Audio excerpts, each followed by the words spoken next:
मैं अनुराग पाठक आज उन्मेष प्रज्ञा प्रवाह के इस फेसबुक पेज पर आप सबके समक्ष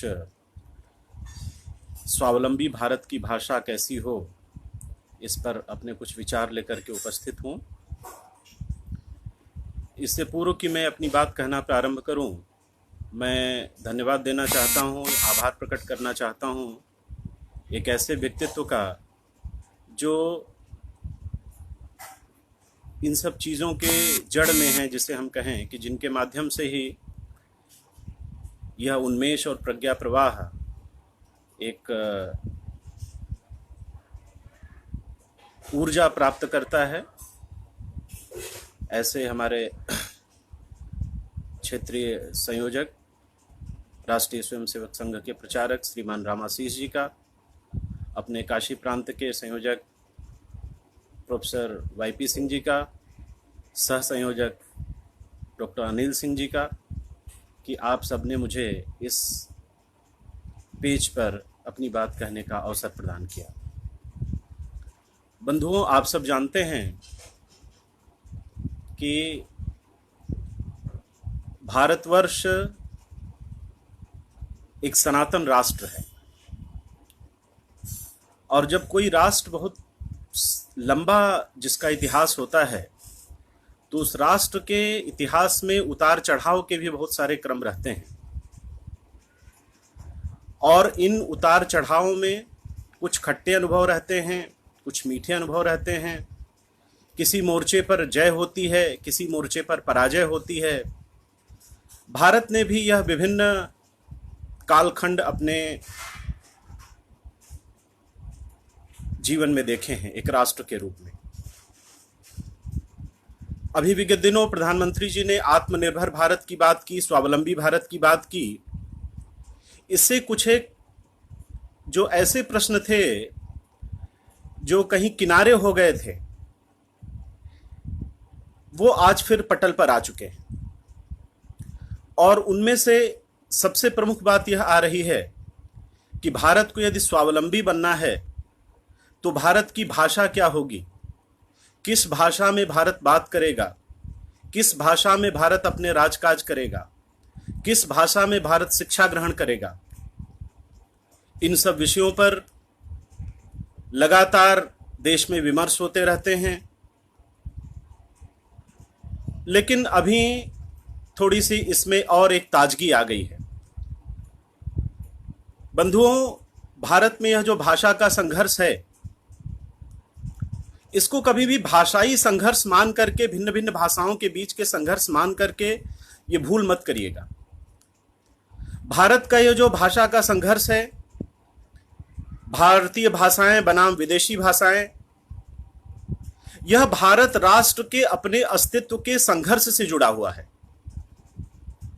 एक बात मैं याद दिलाना चाहूं आपको कि भारतवर्ष इस समस्या से कोई 10-20 साल, 50 साल, 100-200 साल से नहीं, बल्कि उस कालखंड को याद करिए जब मोहम्मद गोरी आता है और तराइन के युद्ध में पृथ्वीराज चौहान जी को हरा देता है और उसके बाद अपने एक गुलाम के माध्यम से भारत में राजकाज प्रारंभ होता है उनका, दिल्ली में विशेषकर मैं कहूं तो। भारत में भी भाषा का संघर्ष उसी काल से प्रारंभ हो जाता है।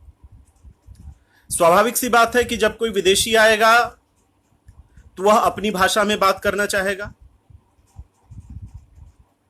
और उसी कालखंड से भारत में जो उस तत्कालीन समय में अफगानिस्तान, ईरान का जो भूभाग रहता है, जहां से अधिकतर आक्रमणकारी आते हैं, उस कालखंड की जो भाषा है वह फारसी है और उसी फारसी भाषा का भारत में कामकाज प्रारंभ होता है। राजकाज के रूप, राज की भाषा के रूप में फारसी भाषा प्रारंभ होती है और इसको यदि आप देखें तो इस फारसी भाषा का जो कालक्रम है यह अंग्रेजी से भी बहुत लंबा चलता है।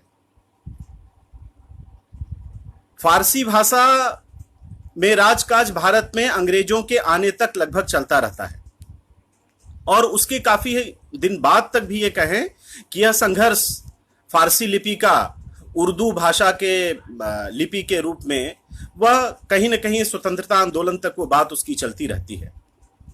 और भारत में तो यह एक मुहावरा ही हो गया था कि हाथ कंगन को आरसी क्या और पढ़े लिखे को फारसी क्या। अर्थात भारतवर्ष विगत 800 वर्षों से लगभग अपने इस भाषाई समस्या को झेल रहा है कि वह भारत की भाषा में बात करे या पराई भाषा में बात करे। कभी कभी स्वाभाविक सी शंका मन में आती है कि क्या किसी पराजित राष्ट्र की अपनी भाषा हो सकती है क्या? किसी पराजित राष्ट्र की अपनी संस्कृति बची रह सकती है क्या? किसी पराजित राष्ट्र की अपनी व्यवस्थाएं बची रह सकती हैं क्या? चाहे वो किसी भी प्रकार की सामाजिक सांस्कृतिक व्यवस्थाएं बची रह जाएं? ऐसा संभव नहीं होता मित्रों।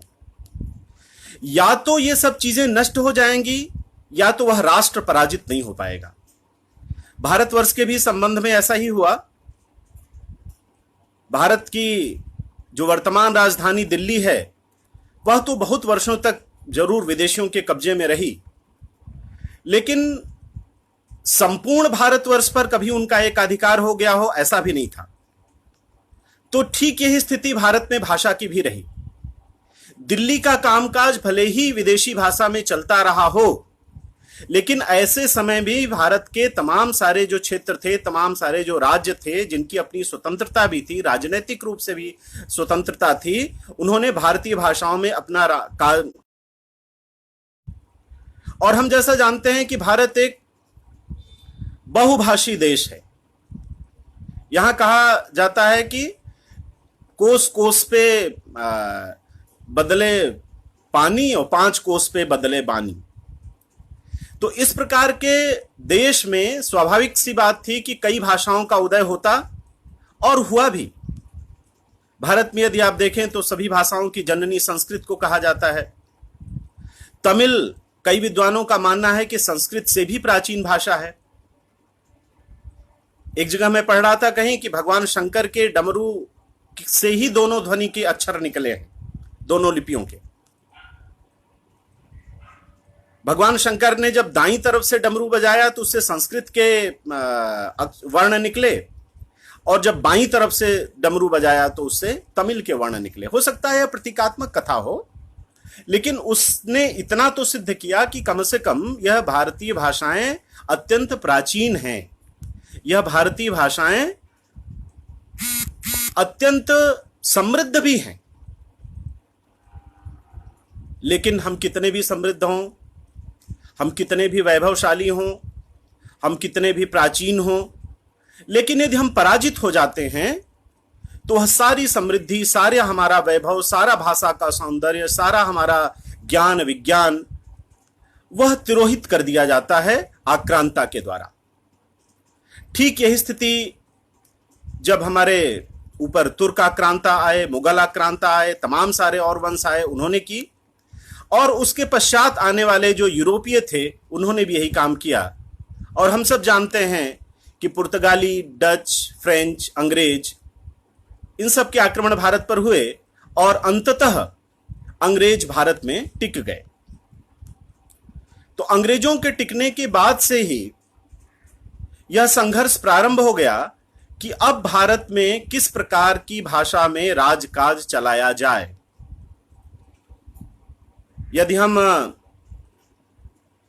1813 चार्टर से पहले की देश की स्थिति देखें तो उस समय यही 3 चीजों पर जोर चल रहा था।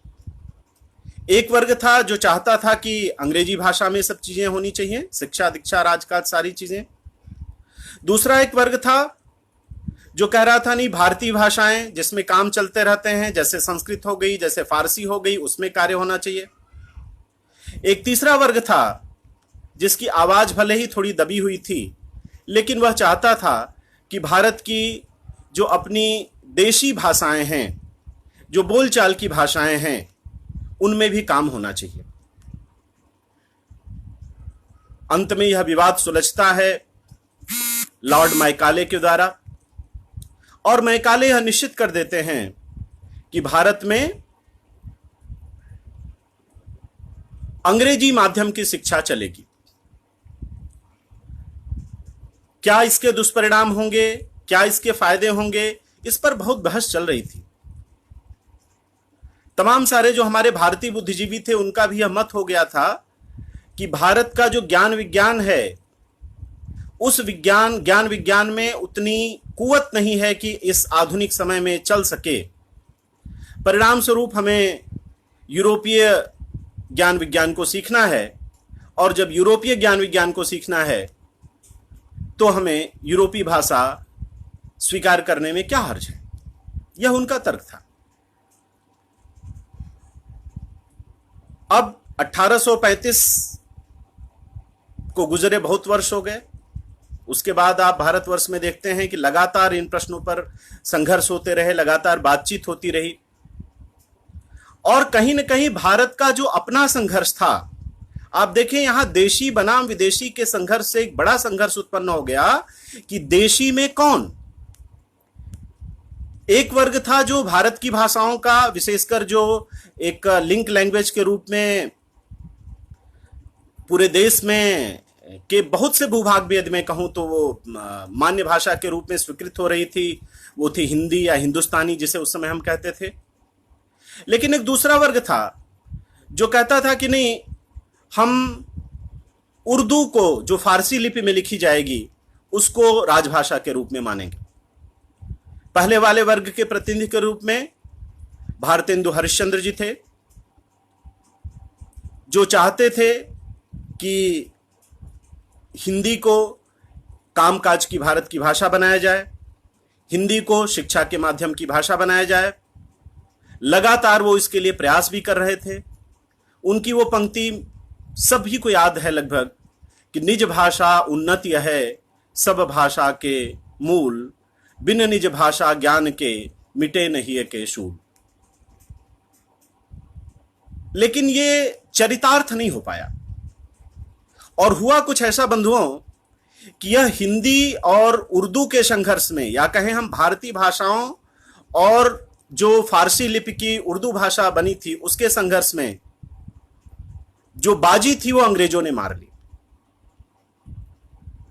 हंटर आयोग जो 19वीं शताब्दी के अंत में बना था, 18वीं शताब्दी के अंत में, उसने इस पर बहुत व्यापक प्रश्नोत्तरी किया, बहुत व्यापक सर्वेक्षण किया। लेकिन यह विवाद जब खुल करके सामने आ गया हिंदी और उर्दू का, तो उसने भी इन प्रश्नों से किनारा कर लिया।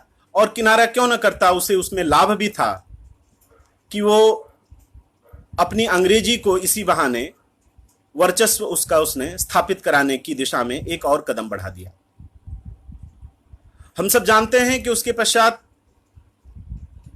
भारत में स्वतंत्रता संघर्ष प्रारंभ होता है, और वह स्वतंत्रता संघर्ष सिर्फ राजनीतिक ही नहीं वरन सांस्कृतिक रूप से भी प्रारंभ होता है। राजनीतिक रूप से तो भारतीय राष्ट्रीय कांग्रेस की स्थापना 1885 में हुई थी, लेकिन एक बड़े आंदोलन के रूप में, जिसने भाषा के भी विषय को बड़े प्रमुखता से लिया, ऐसे आर्य समाज की स्थापना 1875 में ही हो चुकी थी। इन संगठनों ने एक बड़ी महत्वपूर्ण मांग, विशेषकर आर्य समाज ने एक बड़ी महत्वपूर्ण मांग रखी कि भारत को उसकी अपनी भाषा में काम करने दिया जाए, उसकी अपनी भाषा में शिक्षा दीक्षा ग्रहण करने दी जाए। इस क्रम को बहुत ध्यान से सुनिएगा बंधुओं, क्योंकि इससे यह हमें बात समझ में आएगी कि अपनी जायज बात तर्कों के साथ किस तरीके से कही जा सकती है, लेकिन उन सारे वाजिब तर्कों के होते हुए भी परिणाम क्या आता है, जरा हम इस पर भी विचार करेंगे। तो आर्य समाज ने भी बड़ी प्रमुखता से यह मांग उठाई। उसके पश्चात कांग्रेस में भी, विशेषकर जब महात्मा गांधी जी के नेतृत्व में यह आंदोलन चला, पार्टी चलने लगी, तो उन्होंने भारतीय भाषाओं, विशेषकर जो एक लिंक लैंग्वेज के रूप में डेवलप हो रही थी, हिंदी जिसे वो हिंदुस्तानी कहते थे, उसको लेकर के बहुत आग्रह दिखाया उन्होंने।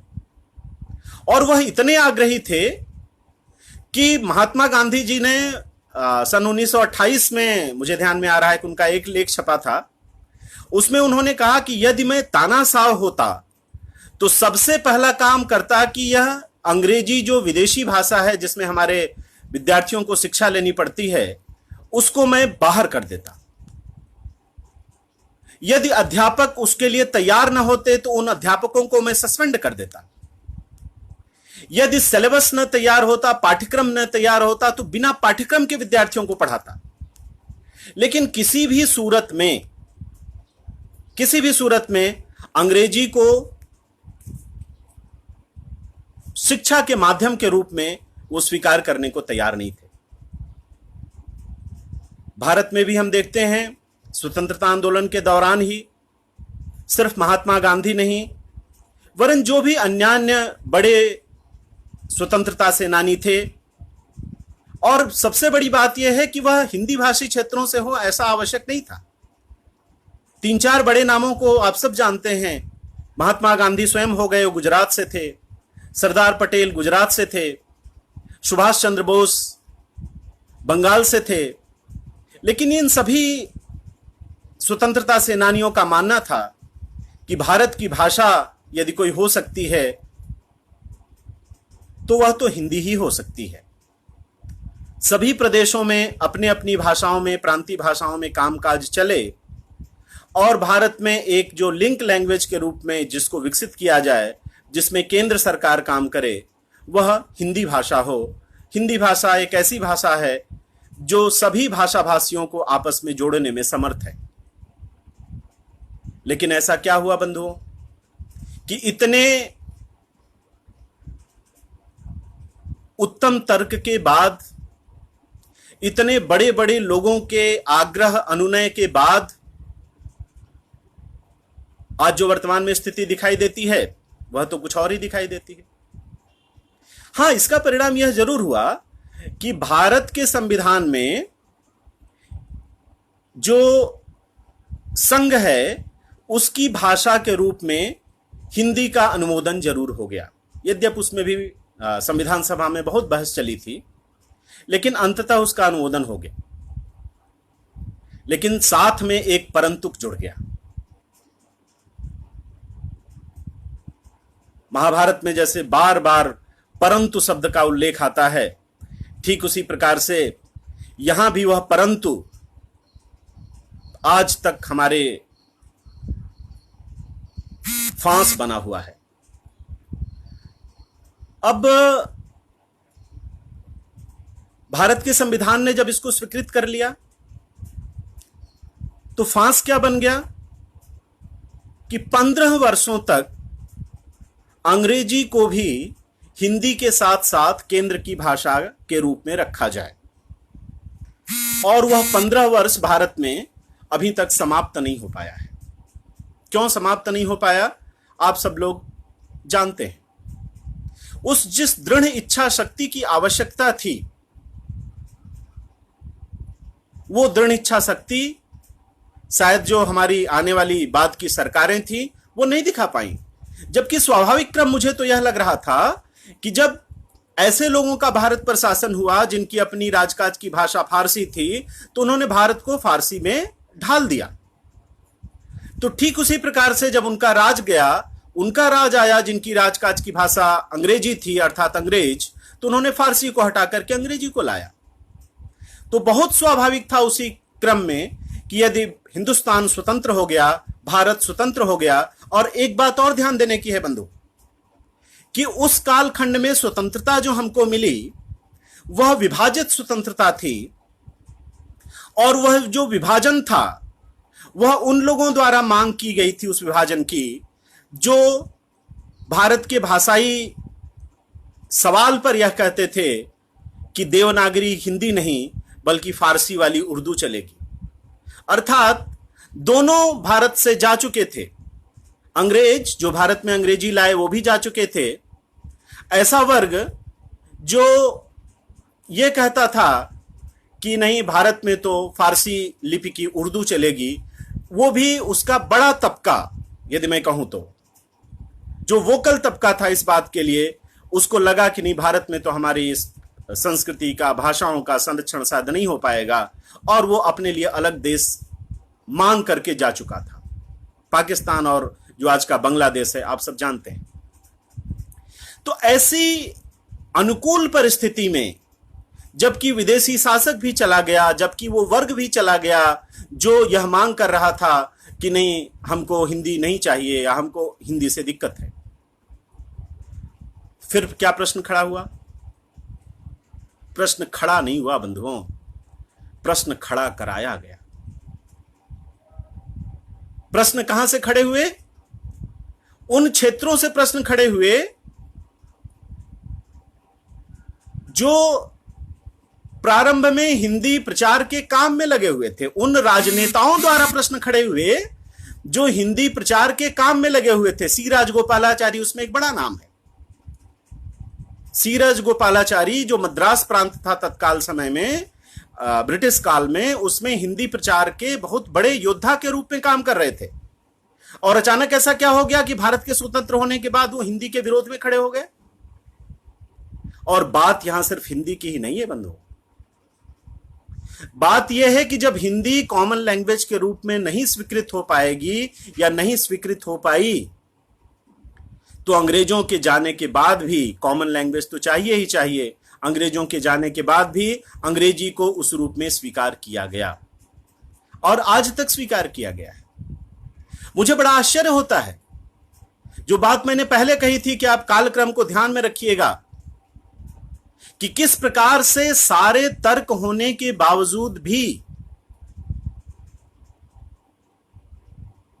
कि नहीं भारतीय भाषाओं में शिक्षण होना चाहिए, तो जो विद्यार्थी हैं उनकी लर्निंग कैपेसिटी बढ़ेगी। स्वतंत्रता आंदोलन में देश को जागरूक करने के लिए जिस भाषा का इस्तेमाल किया गया, वह भाषा अंग्रेजी तो नहीं थी ना, जिसमें जनता में बात करते थे हमारे नेता। लेकिन उसके बाद भी उनकी बातों को नहीं माना गया।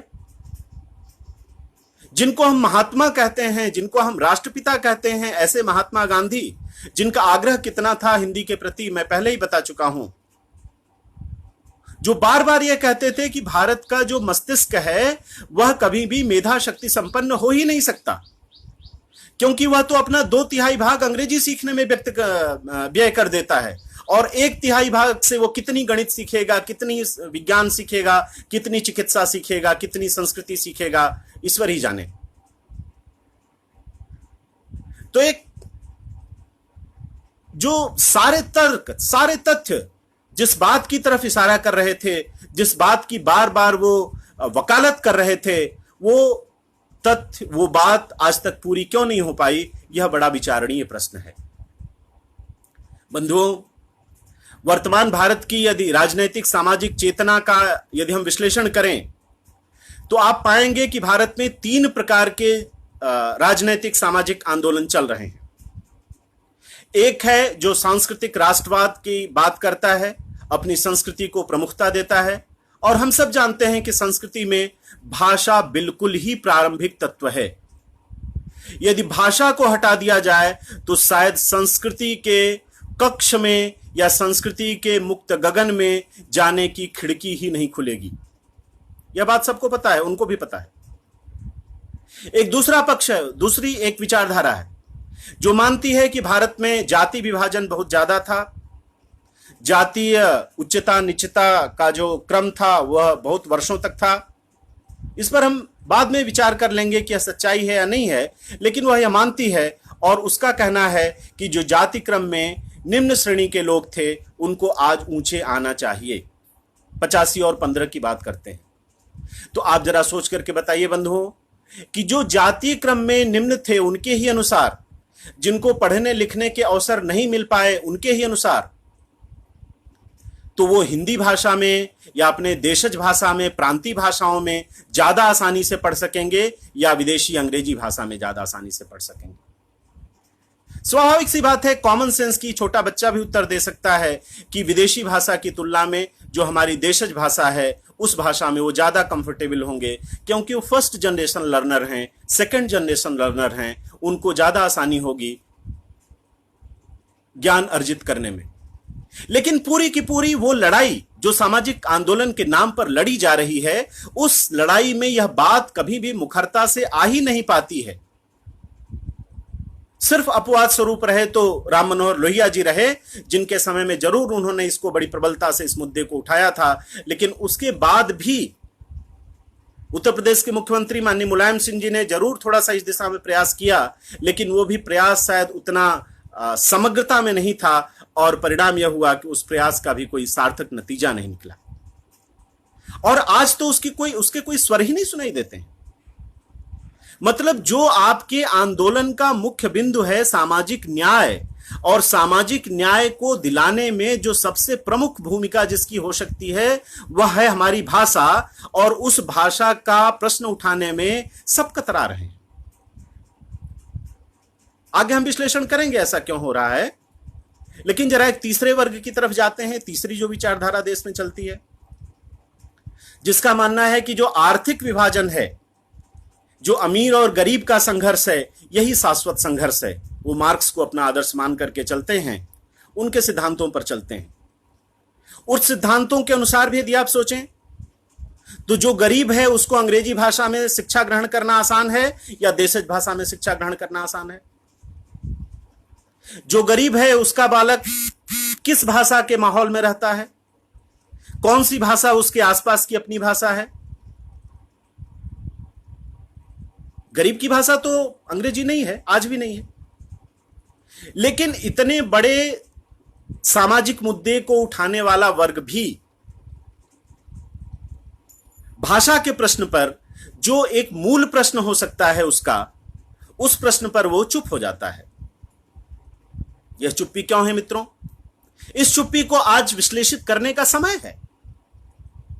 यदि आज हम इन प्रश्नों पर विचार नहीं करेंगे तो कब करेंगे? और दूसरा प्रश्न उसके साथ साथ यह है कि यदि युवा विचार नहीं करेंगे तो दूसरा कौन करेगा? किसके अंदर वो कुव्वत है, किसके अंदर वो क्षमता है? संख्या कम हो सकती है हमारी। स्वतंत्रता से पहले भी सभी के अंदर वो साहस नहीं था कि सरदार भगत सिंह बन सके, चंद्रशेखर आजाद बन सके, खुदीराम बोस बन सके, बिस्मिल बन सके। मुट्ठी भर लोग थे, गिने उंगलियों पर गिने जाने वाले लोग थे, लेकिन इतिहास उन्हीं का लिखा जाता है। इतिहास बदलते भी वही हैं, इतिहास पलटते भी वही हैं, इतिहास रचते भी वही हैं। तो जरा हम अपने में हिम्मत दिखाएं, अपनी मेधा शक्ति पर विश्वास करें और इन प्रश्नों से जूझने की कोशिश करें कि वर्तमान समय की जो तीन धाराएं चल रही हैं, यह क्यों भाषा के प्रश्नों को टाल देती हैं? कौन सा हित साधन उनका होता है?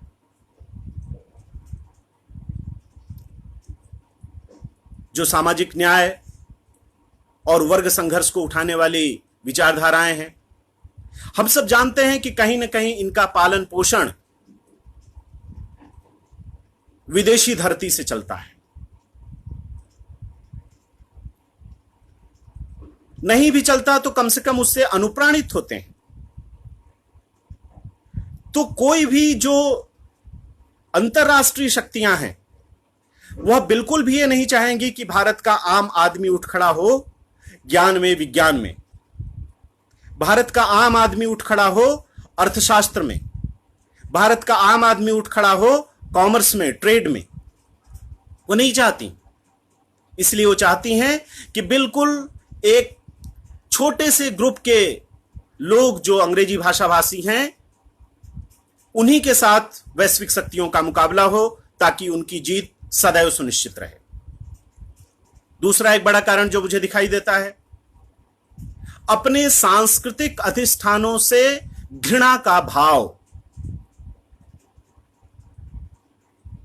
अपने जो धर्म ग्रंथ हैं, अपने जो शास्त्र हैं, अपने जो राज्य थे, अपनी जो परंपराएं हैं, अपनी जो संस्कृति है, अपनी जो कला है, उन सब से कहीं ना कहीं एक द्वेष का भाव है। उनको लगता है कि ये सारी चीजें हमारे विरुद्ध रची गई थी, हमारे विरुद्ध एक साजिश थी।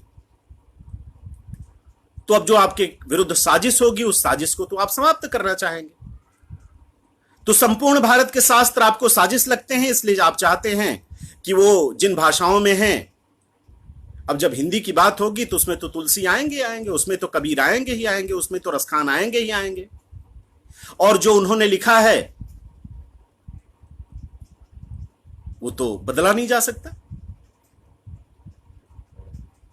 तो उन सांस्कृतिक परंपराओं से आंख चुराने की कोशिश के कारण वह वर्ग या वह विचारधारा कहीं न कहीं भारत की जो भाषा है उस भाषा से भी जी चुराना चाहती है, उस भाषा से मुंह चुराना चाहती है, चाहे जितना बड़ा नुकसान हो जाए, चाहे संपूर्ण जो उनके आंदोलन का ध्येय है सामाजिक न्याय का, आर्थिक न्याय का, वह पूर्णतया तिरोहित क्यों न हो जाए, लेकिन वह भारत के सांस्कृतिक सूत्र की जो भाषा है, भारतीय भाषाएं हैं, उसको लाना नहीं चाहते। किसी भी एक बड़े फोरम पे आप देखें तो जो इनके पैरोकार लोग हैं, चाहे वो दलित चिंतक के नाते हों, चाहे वो मार्क्सवादी, समाजवादी, वामपंथी चिंतक के नाते जिनकी पहचान हो, वह कभी भाषा के प्रश्न को बहुत गहराई से उठाते हुए नहीं दिखेंगे। इसके मूल के प्रश्न को समझिए बंधु। दो बातें मैंने कही, एक तो विदेशी धारा से अनुप्राणित होना और दूसरा भारत की सांस्कृतिक गौरव से अपने आप को दूर रखना या भारत के सांस्कृतिक गौरव से घृणा का भाव जो है वह भारत की भाषाओं के प्रति इनको सहृदय नहीं होने देता, वह भारत की भाषाओं के प्रति इनको संघर्ष करने की प्रेरणा नहीं देता। लेकिन एक जो वर्ग हमारा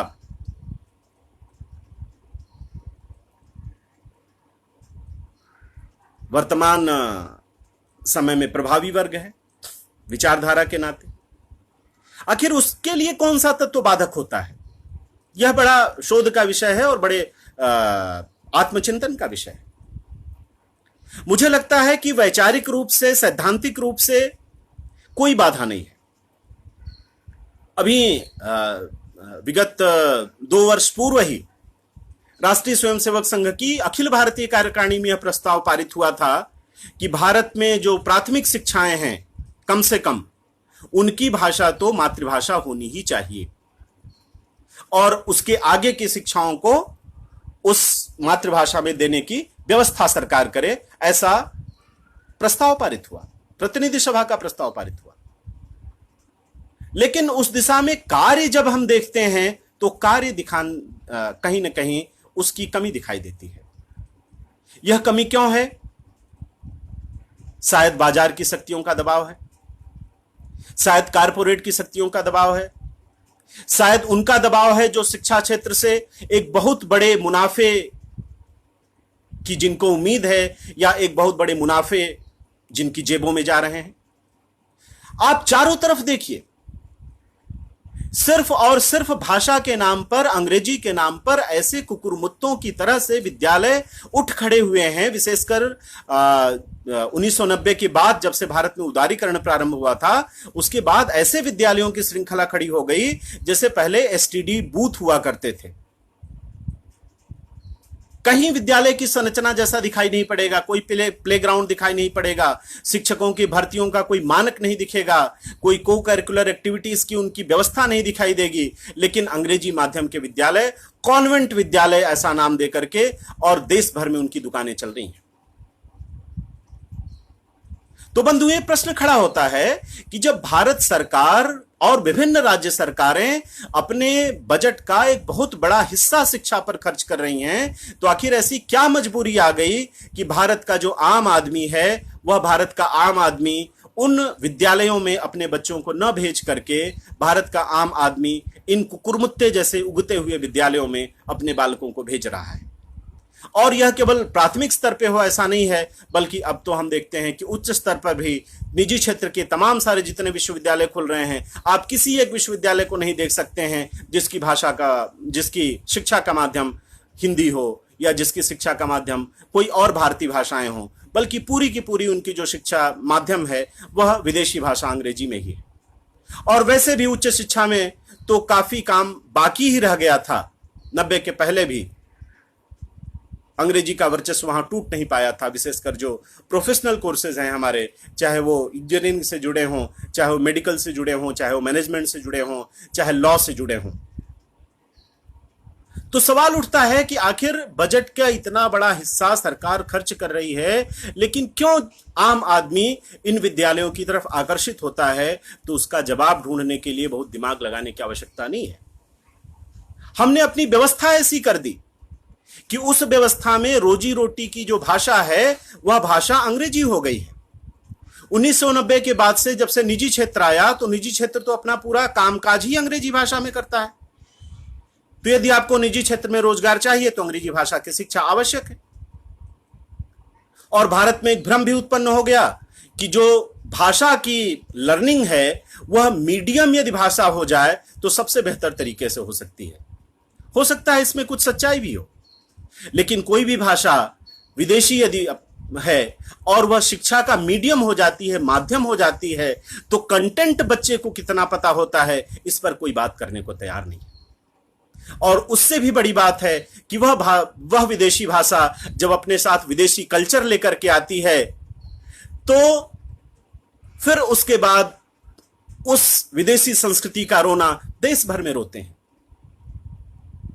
और मुझे बड़े आश्चर्य की बात लगती है कि ऐसे लोग जो भारतीय भाषाओं से जिनका पेट पल रहा है, ऐसे लोगों की तरफ से भी कोई आवाज नहीं आती।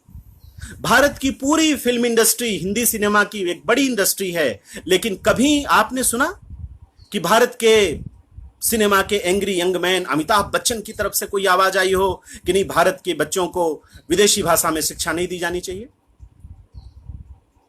वरन उल्टा दिखाई देता है बंधुओं कि वो लोग खुद जब अपने किसी कार्यक्रम में जाते हैं, कहीं भाग लेते हैं, किसी से बातचीत करते हैं, तो सिनेमा में भले ही हिंदी के डायलॉग हों, लेकिन जब अपनी आपस की बातचीत होगी तो उसमें बिना अंग्रेजी के काम नहीं चलता है।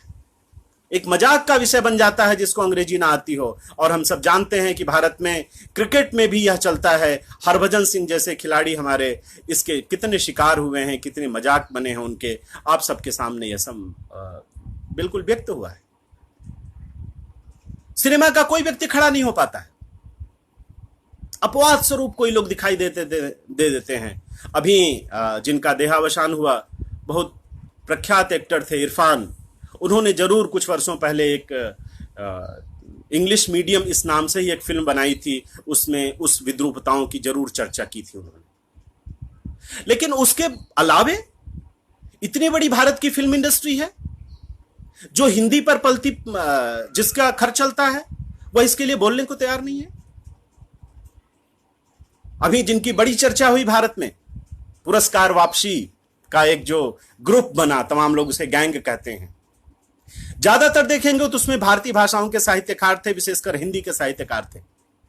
कितने साहित्यकारों को आपने देखा है कि भारत में यह जो विदेशीकरण होता जा रहा है शिक्षा का, और उसके साथ साथ संस्कृति का, उसके खिलाफ आवाज उठाते हो, उसके खिलाफ किसी पुरस्कार की वापसी उन्होंने की हो? किसी की नहीं, एक आवाज नहीं आती है।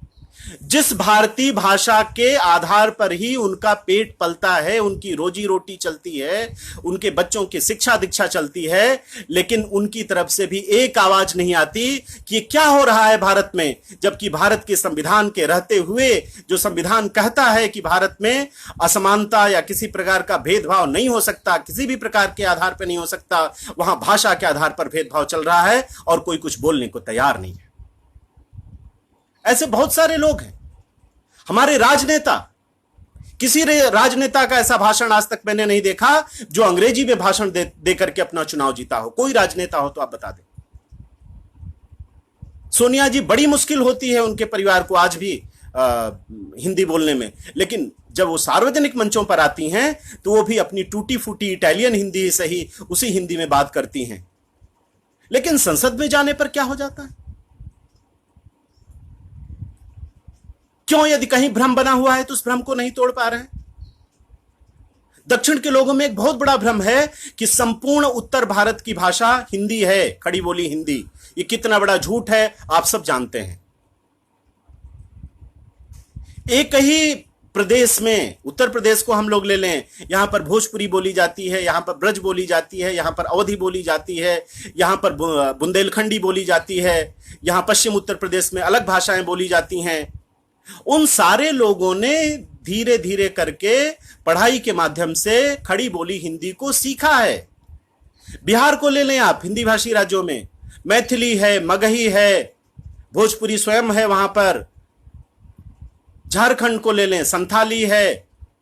लेकिन एक भ्रम पैदा हो गया है पूरे देश भर में कि यह जो उत्तर भारत है, चाहे उत्तराखंड ही क्यों ना हो, हम सब जानते हैं, कुमायूनी है, गढ़वाली है, हिमाचली है, कितनी भाषाएं वहां पे चलती हैं। और उन सभी लोगों ने अपने अपने भाषाओं के सीखते हुए भी, अपनी अपनी भाषाओं के रहते हुए भी हिंदी बोली, खड़ी बोली हिंदी को सीखा है। आज भी हमारे घर में, मैं स्वयं बता रहा हूं, हमारी माता जी भी खड़ी बोली हिंदी नहीं बोल पाती ठीक से, दादी जी भी नहीं बोल पाती थी। यदि संपूर्ण उत्तर भारत की भाषा हिंदी है, खड़ी बोली हिंदी, तो ऐसा क्यों हो गया था? और यह सिर्फ मेरे घर की हालत नहीं है, आप सबके घरों की हालत होगी। इस बात को हम तमिलनाडु के लोगों से, कर्नाटक के लोगों से, केरल के लोगों से, मलयालम के लोगों से इस बात को क्यों नहीं बता पाते हैं कि जैसे आपको मलयालम के साथ साथ हिंदी सीखनी पड़ती है, वैसे ही भारत के उत्तराखंड के रहने वाले को गढ़वाली के साथ साथ हिंदी सीखनी पड़ती है, कुमायूनी के साथ साथ हिंदी सीखनी पड़ती है, बिहार के रहने वाले को मगही मैथिली के साथ साथ हिंदी सीखनी पड़ती है, राजस्थान के रहने वाले को राजस्थानी के साथ साथ हिंदी सीखनी पड़ती है। इस बात को यदि हमारे राजनेता नहीं कन्वे कर पाए तो दोष किसका है? हमारे एकेडमिशियन इस बात को नहीं बता पाए तो दोष किसका है? मैं केवल दक्षिण भारत के लोगों को दोषी नहीं मानता, उनको तो सिर्फ एक हथियार के रूप में इस्तेमाल करता है। और कौन करता है? भारत का जो प्रभु वर्ग है वो इस्तेमाल करता है, और उसके लाभ भी उनको दिखाई देते हैं। बंधु, अभी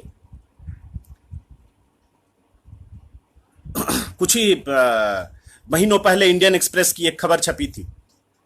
ऐसी खबरें सामान्यतः उनके जो खांटी पत्रकार हैं उन्हीं छापते हैं। उस खबर को मैंने देखा, उसको श्यामलाल यादव जी ने छापा था। श्यामलाल यादव जी जो पुराने संगठन के लोग हैं, वो उनको जानते हैं, उनके इतिहास को जानते हैं। यहां पे कहना शायद सार्वजनिक रूप से ठीक नहीं होगा। अपने प्रखर राष्ट्रवादी व्यक्तियों में से रहे हैं, और उन्होंने जो आंकड़े प्रस्तुत किए बंधुओं, वह बिल्कुल शर्म से, अब क्या कहें, गर्दन झुका लेने लायक है। आंकड़े ये थे कि जो मसूरी की एकेडमी है जहां पे आईएएस की ट्रेनिंग होती है, वहां पे हिंदी भाषी जो संख्या थी 18 में, 2018 में, वो सिर्फ 8 थी। और हिंदी के अलावा जो अन्य भाषा के माध्यम से गए थे, भारतीय भाषाओं के माध्यम से, वो 5 थे। कुल 370 आईएएस की ट्रेनिंग हो रही थी, जिसमें 8 और 5 13 संख्या भारतीय भाषाओं की थी। से सभी लोग अंग्रेजी भाषी थे। अब आप सोचिए कि जिन लोगों पर भारत के समूचे प्रशासन का दायित्व है, वह भारत की भाषा भाषी लोग हैं ही नहीं। वह ऐसे लोग हैं जो विदेशी भाषाओं में पढ़ करके आए हैं। अब वो किस प्रकार से भारत के शासन का संचालन करेंगे, कितनी सुगमता से करेंगे, और कितनी उसमें काबिलियत रहेगी उनके। हम देखते हैं, जरा सा भी कहीं अफरा तफरी होती है तो पूरा एक वातावरण खराब हो जाता है। अभी हमने देखा कि कोरोना वायरस के दौरान सरकार के इतने सारे स्टेप्स लेने के बावजूद भी जिस प्रकार की अफरा तफरी भारत में मची, दुनिया के किसी देश में नहीं मची। तो इसमें क्या वहां के डिस्ट्रिक्ट मजिस्ट्रेट से नहीं पूछा जाना चाहिए? वहां के जो अन्य प्रशासनिक अधिकारी हैं उनसे नहीं पूछा जाना चाहिए कि आप अपनी ये बातें बता क्यों नहीं पाए आम आदमियों को कि यहां पर रहने की सारी सुविधाएं हैं, यहां पर आपके भोजन की सुविधा है, यहां पे आपकी चिकित्सा की सुविधा है, यहां पर आपके रोजगार भी कहीं ना कहीं बाद में फिर से उपलब्ध होंगे। ये सारे के सारे लोग क्यों पैनिक हो गए? क्यों उनको को अपने ही देश में प्रवासी कह करके एक शर्म भी झेलनी पड़ी? और किस प्रकार की कैजुअलिटीज हुई भारत में, वो तो दुनिया में हमने देखा। और आंखें, जिस दिन मैंने सुना था कि वह 16 लोग ट्रेन की पटरियों से कट गए, बंधुओं, आप में से शायद ही ऐसा कोई होगा जिसकी आंख से आंसू न छलका। ऐसा लगता होगा कि इन दोनों का कोई जोड़ नहीं है, कोई आसपास में तारतम्य नहीं है, लेकिन मुझे लगता है कि तारतम्य है। ऐसे लोग प्रशासनिक सेवाओं में आ रहे हैं जो भारत के लोगों की भाषाएं ही नहीं समझ पाते। और जब भाषा ही नहीं समझ पाएंगे तो किस प्रकार से आप अपने मैसेज को कन्वे कर पाएंगे, किस प्रकार से उनको अपनी बातें बता पाएंगे? तो एक छोटा सा मैंने उदाहरण दिया कि यह जो भारत का प्रभु वर्ग है, यह इस प्रकार की लड़ाई चला करके Hindi versus non Hindi, Hindi versus दक्षिण भारतीय भाषाएं, मूलतः ये जो अपना कार्य सिद्ध करना चाहता है वह यह सिद्ध करना चाहता है कि किसी न किसी प्रकार से अंग्रेजी का वर्चस्व कायम हो जाए, ताकि उसकी जो पीढ़ियां हैं और वह स्वयं है, उसको एक सेफ पैसेज मिल सके, सेफ रास्ता मिल सके। परिणाम क्या हो रहा है? दुनिया भर में हम देखते हैं विज्ञान प्रगति कर रहा है। विज्ञान किसी केवल यूरोप की उनकी कोई जागीरदारी तो नहीं है। जितना उन्होंने सीखा सारी दुनिया को वो पता चला। हमारी भी उसमें प्रगति होनी चाहिए थी, लेकिन नहीं हो पाती। मैंने सुना एक बड़े व्यक्ति से कि जब सीवी रमन को 1930 में नोबेल पुरस्कार दिया गया तो उस अपने नोबेल पुरस्कार के उद्बोधन के समय कहा था उन्होंने कि यदि भारत के बच्चों को भारत की भाषाओं में पढ़ने का अवसर दिया जाए तो मैं गारंटी लेता हूं कि हर दूसरे या तीसरे साल भारत में कम से कम विज्ञान और चिकित्सा का नोबेल पुरस्कार भारत के लोगों को मिलेगा, क्योंकि इतनी सुदृढ़ परंपरा रही है विज्ञान और चिकित्सा विज्ञान की यहां पर।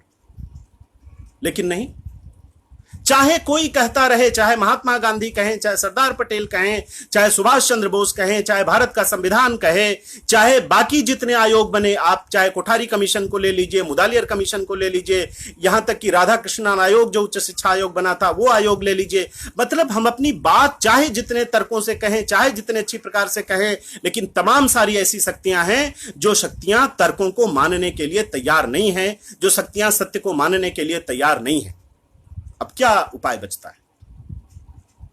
एक उपाय यह है कि संपूर्ण देश को अंग्रेजी भाषा में कर दिया जाए, अंग्रेजी ही माध्यम बने संपूर्ण देश की। कम से कम यह तो हो कि किसी भी विद्यार्थी का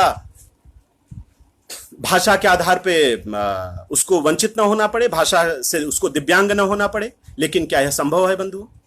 क्या दुनिया में आज तक किसी देश में यह संभव हो पाया है कि उस देश की समूची भाषा को बदल दिया गया हो? मैं सिर्फ इसी वर्तमान इतिहास की बात नहीं कर रहा हूं। मुझे नहीं याद आता है कि दुनिया के किसी कालखंड में कोई ऐसा बड़ा देश रहा हो जिसने अपनी संपूर्ण भाषा को बदल दिया। भारत में हम स्वयं देखते हैं, जहां पे उदाहरण बन गया था कि पढ़े लिखे को फारसी क्या, वो वहां भी 600 सालों बाद लगभग फारसी को विदा होना पड़ा, फारसी को जाना पड़ा। और भारत के कितने लोगों को फारसी आ गई थी उस समय भी, जब भारतीय व्यवस्थाएं पूरी फारसी भाषा में चला करती थी दिल्ली की। उस समय भी तुलसी अवधि में लिख रहे थे, रसखान ब्रज में लिख रहे थे। ऐसा संभव ही नहीं है। यह एक ऐसा असंभव कार्य है और मुझे बड़ा आश्चर्य होता है कि वर्तमान की सरकारें इस दिशा में प्रयासरत हैं। संपूर्ण देश में देश के विद्यार्थियों की शिक्षा का भाषा अंग्रेजी बना देना, इस दिशा में सरकारें प्रयासरत हैं। मेरी मुबारकबाद है उनको। दूसरा रास्ता क्या बचता है? दूसरा रास्ता यह है बंधुओं, संघर्ष का रास्ता। हमें लोकतंत्र में लोकतांत्रिक तरीके से अपनी बात कहनी पड़ेगी। जब तक आप अपनी बात कहेंगे नहीं, तब तक आप अपनी बात को, आपकी बात कोई मानेगा नहीं। कहते हैं कि बच्चा भी जब रोता है मां तभी उसको दूध पिलाती है। लोकतंत्र में वोट देने का अधिकार हम सबके पास है। हम सभी अपने अपने जो राजनीतिक दल हैं जिनको हम वोट देते हैं, मतदान करते हैं, उनसे आग्रह करें कि आपको अगला विधानसभा चुनाव में, लोकसभा चुनाव में हम तभी वोट देंगे जब आप भारतीय भाषाओं में शिक्षा की व्यवस्था करें। और बहुत अच्छी बात है कि हमारे प्रधानमंत्री जी ने कहा है कि आत्मनिर्भर भारत। आत्मनिर्भर भारत क्या विदेशी भाषा में बन सकता है? जिस प्रकार के कुशलता की, तकनीकी कुशलता को सीखने की बात वो बार बार कर रहे हैं, क्या वह विदेशी भाषा में ज्यादा आसानी से सीखी जा सकती है? बिल्कुल भी असंभव है मित्रों। कोई भी बात जो अपनी देशज भाषा में सीखी जा सकती है, वह विदेशी भाषा में सीख पाना असंभव है। और इतना कठिन है, इतना दुरूह है कि शायद वो सामान्य लोगों के बस का भी नहीं है। और आर्थिक लागत तो पूछिए ही मत। आज किसी भी परिवार को देख लीजिए, उसके खर्च का जो सबसे बड़ा हिस्सा है वह उसके घर के विद्यार्थियों पर, छात्रों पर जो खर्च होते हैं, पढ़ाई पर जो खर्च हो रहा है, वही सबसे बड़ा हिस्सा है। आज केजी से लेकर के पीजी तक की, पीएचडी तक की फीस कितनी अधिक होती जा रही है, केवल और केवल अंग्रेजी भाषा में शिक्षा प्राप्त करने के लालच में। अन्यथा भारत में शिक्षा संस्थान बंद हो गए हैं भारत सरकारों के, ऐसा नहीं है। और भारत सरकार तथा राज्य सरकारें बिल्कुल ही भाषाई भाषा में शिक्षा दे रही हैं, नहीं दे रही हैं, ऐसी भी स्थिति नहीं है। लेकिन कारण सिर्फ यह है कि बाजार की शक्तियों का इतना दबाव आ गया, उदारीकरण का इतना दबाव आ गया कि लोगों को अब यह लगने लगा है कि बिना अंग्रेजी भाषा के हमारे बच्चों का या हमारा कोई भविष्य नहीं है। कभी कभी तो ऐसा लगता है कि शायद इन बातों को कहने का समय बीत गया, शायद इन बातों को कहने से अब कोई लाभ नहीं होने वाला है। लेकिन फिर भी मनुष्य की विशेषता होती है कि उसकी जो उम्मीद है वह कभी समाप्त नहीं होती। वह जरूर सोचता रहता है कि मैं संघर्ष कर रहा हूं, हो सकता है मैं विजयी हूं या ना हूं, लेकिन मेरी आगे आने वाली पीढ़ियां जरूर उस दिशा में फिर से संघर्ष का अगला कदम बढ़ाएंगी और वह जरूर विजयी होंगी। मुझे भी यही लगता है बंधुओं कि हम यदि अपनी बात को दृढ़तापूर्वक लोकतांत्रिक तरीके से समूह बना करके, क्योंकि आज के समय में कहा जाता है संगठन में शक्ति है, और सबसे बड़ी बात जो मैंने प्रारंभ में भी कही, मैं अभी भी कह रहा हूं कि वर्तमान में जो सत्ता में प्रतिष्ठित लोग हैं वह सैद्धांतिक रूप से इस बात के समर्थक हैं। न सिर्फ समर्थक हैं बल्कि इसके लिए उन्होंने प्रयास भी किए हैं, इसके लिए उन्होंने आंदोलन भी किए हैं कि भारत में भारतीय भाषाओं में शिक्षा दी जा सके। लेकिन कहीं न कहीं बाजार के दबाव के आगे, कहीं न कहीं अन्य ऐसे ब्यूरोक्रेटिक दबाव के आगे वो भी अपनी बात शायद ठीक से कह भी नहीं पा रहे हैं। और हम लोग देखते भी हैं कि थोड़ी सी भी कोई बात होती है, अभी मुझे ध्यान में है कि राजनाथ सिंह जी जब गृह मंत्री थे उस समय भी उन्होंने कहा था कि हमारे केंद्र सरकार के जो पत्र हैं वो हिंदी में जाएंगे, तो उसको लेकर के यही भारतीय मीडिया ने कितना बवाल मचा दिया था। कुछ मुझे थोड़ा सा ध्यान आ रहा है कि अभी माननीय गृह मंत्री जी जो हमारे अमित शाह जी हैं, उनकी भी किसी एक ऐसी बात को लेकर के बवंडर मचाया गया। और मैं फिर से ध्यान दिला दूं बंधुओं, ये बवंडर मचाने वाले कौन हैं? ये वो लोग हैं जो सामाजिक न्याय के पैरोकार हैं, ये वो लोग हैं जो आर्थिक न्याय के पैरोकार हैं। कभी कभी तो लगता है कि सामाजिक न्याय और आर्थिक न्याय के आधार पर सिर्फ दुकानदारी चलाना इनका मकसद हो गया है क्या? कम से कम व्यवहारिक रूप से आप नहीं समर्थन कर सकते इसका। मैं मानता हूं तमाम सारे दबाव होते हैं, तमाम सारे कारण होते हैं, लेकिन सैद्धांतिक रूप से तो समर्थन करिए। सैद्धांतिक रूप से भी समर्थन नहीं है, सैद्धांतिक रूप से भी विरोध है। तो जिनको राष्ट्र पर आस्था है, जिनको अपनी संस्कृति पर आस्था है, जो अपने आप को मानते हैं कि हम महाराणा प्रताप, हम शिवाजी, हम चंद्रशेखर आजाद, हम भगत सिंह के वंशज हैं, जिसके लिए प्राणों का कोई मोल नहीं होता है, अपनी राष्ट्र और संस्कृति पर प्राणों की बार बार हम बलि देते हैं। हमारी तो जौहर की परंपरा है। संस्कृति बची रहनी चाहिए, हमारा सम्मान बचा रहना चाहिए, यह नश्वर देह तो समाप्त ही हो जानी है। इस भाव को रखने वाले जो प्रखर राष्ट्रवादी युवा हैं, मुझे अभी भी उन्हीं से उम्मीद है और उन्हीं से संघर्ष की आशा है कि वह जरूर खड़े होंगे। और अटल जी की वो पंक्तियां मुझे ध्यान में आ रही हैं बरबस कि यह जीवन का ज्वार चली उफनाती प्रखर जवानी, यह जीवन का ज्वार चली उफनाती प्रखर जवानी, किसमें ऐसा दम है जो रोके गति तूफानी, युवक हार जाते हैं लेकिन यौवन कभी न हारा, एक निमिष की बात नहीं है चिर संघर्ष हमारा। तो यह चिर संघर्ष करते हुए अपनी बातों को ठीक प्रकार से सैद्धांतिक रूप से, तथ्यात्मक रूप से रखते हुए, बहुत सारे ऐसे उदाहरण हमारे बीच में हैं, लेकिन उनकी आज जो स्थिति दिखाई देती है, अभी मुझे श्याम रुद्र पाठक जी का ध्यान में आ रहा है कि किस प्रकार से कानपुर आईआईटी में उन्होंने हिंदी में शोध पत्र जमा करने के लिए कितना संघर्ष किया, लेकिन ऐसे श्याम रुद्र जी जैसे लोग आज अकेले पड़ गए हैं। अकेला चना भाड़ नहीं फोड़ता है बंधुओं, अकेले कोई लड़ाई नहीं जीती जा सकती, वो भी लोकतंत्र में। जब भी लड़ाई लोकतंत्र में जीती जाएगी तो वह सामूहिक रूप से लड़ाई जीती जाएगी। इसलिए आप सबसे विनम्र अनुरोध है कि हम सिर्फ एकेडमिक चर्चा तक इस विषय को न सीमित रखें, क्योंकि एकेडमिक चर्चा के आधार पर काम नहीं बनने वाले। मैंने प्रारंभ में ही आपसे कहा था कि भाषा का सवाल राष्ट्र के सवाल से जुड़ा हुआ है। यह भाषा का सवाल भारत में इसलिए आया, भारतीय बनाम विदेशी, क्योंकि भारत पराजित हुआ, भारत पुनः विजयी हो, भारत एक सशक्त राष्ट्र बने, और दोनों का अन्योन्याश्रित संबंध है। भारत की भाषा आएगी तभी भारत सशक्त राष्ट्र बनेगा, और भारत सशक्त राष्ट्र बनेगा तभी भारत की भाषा हमको वापस मिल पाएगी। इन दोनों आधारों पर काम करने की आवश्यकता है। और बहुत ही सुखद बात है कि हमारे माननीय प्रधानमंत्री जी ने भी कहा है कि आत्मनिर्भर भारत, और उस आत्मनिर्भर भारत, उस स्वावलंबी भारत की भाषा भारतीय भाषाएं ही हो सकती हैं, विदेशी भाषा नहीं हो सकती। अतः हम अपने संविधान का सम्मान करते हुए, हम अपने राष्ट्रपिता की बातों का सम्मान करते हुए,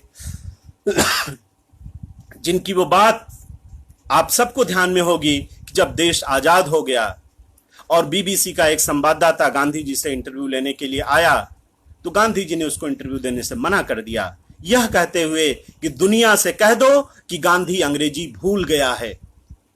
वह समय फिर से वापस लाना पड़ेगा। नहीं लाएंगे तो हमारी जो वर्तमान में दुर्दशा हो रही है, उस दुर्दशा से हम मुक्त नहीं हो पाएंगे। अभी कोरोना का संकट बीता नहीं है कि भारत किस प्रकार से आर्थिक मुकाबला करेगा, आर्थिक चुनौतियों का कितना बड़ा प्रश्न खड़ा हुआ है हमारे सामने। कुछ एक बातें बस कह के मैं अपनी वाणी को विराम दूंगा, काफी समय हो रहा है। और यह सिर्फ इसलिए है कि हम किस प्रकार से अपने आसपास नजर घुमा करके देखें कि जहां पर यह समस्याएं थी वहां उन्होंने अपनी समस्याओं को कैसे हल किया। कहते हैं कि तुर्की की भी भाषा बदल गई थी।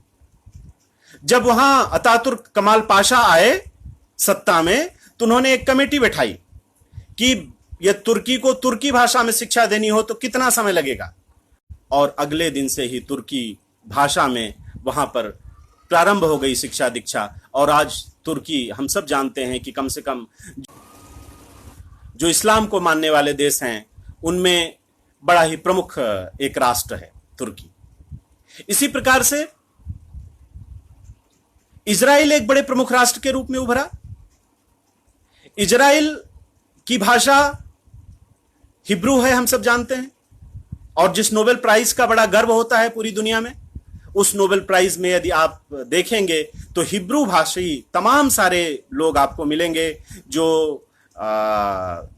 नोबेल प्राइज जिनको मिल रहा हो। तो जब इजराइल उसको स्वीकार कर सकता है, जिसके देश जिसकी कोई भाषा बची ही नहीं थी, कहते हैं कि जब इजराइल ने हिब्रू भाषा को स्वीकार किया तो हिब्रू भाषा को पढ़ाने वाले ही नहीं थे उस देश में। तो जब ऐसी विकट परिस्थितियों के लोग भी अपने अपने देशों की भाषाओं को बचा लेते हैं, तो भारत में तो विशाल परंपरा है, सिर्फ एक आवाज लगाने की जरूरत है। आज हम सब जानते हैं कि बाजार का इतना बड़ा दबाव है कि हिंदी या अन्य भारतीय भाषाएं बाजार के प्रयोग में आ ही रही हैं। और रही ज्ञान विज्ञान की बात, तो सिर्फ अंग्रेजी में ज्ञान है, इस भ्रम को छोड़ दीजिए। आज दुनिया में सबसे अधिक उत्पादन करने वाला चीन अपनी चाइनीज भाषा में काम करता है।